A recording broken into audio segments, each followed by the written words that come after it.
પાટણ શહેર ward number 8માં જે નવીન paver road બનાવવામાં આવે છે એમાં મોટી ભાટિયા વિસ્તાર, ઝવેરી બજાર અને અન્ય ઘણી જગ્યાએ પાટણ શહેરમાં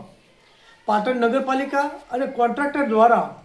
રોડ બનાવ્યા પછી આજે 4 મહિના પછી લિક્વિડ ડામરનો સ્પ્રે કરી અને એની ઉપર સિમેન્ટ નાખી દેવામાં આવી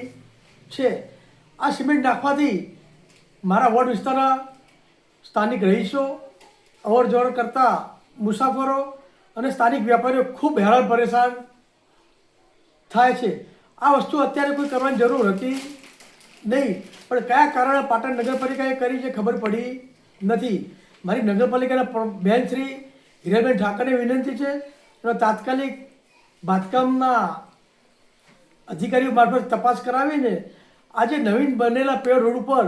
શા કારણે સ્પ્રે કરવામાં આવ્યો અને શા કારણે જે સિમેન્ટ નાખવામાં આવી છે તેનાથી લોકોનું આરોગ્યમાં જોખમાય એવું છે, તો તાત્કાલિક નિરાકરણ કરવા માટે વિનંતી કરું છું.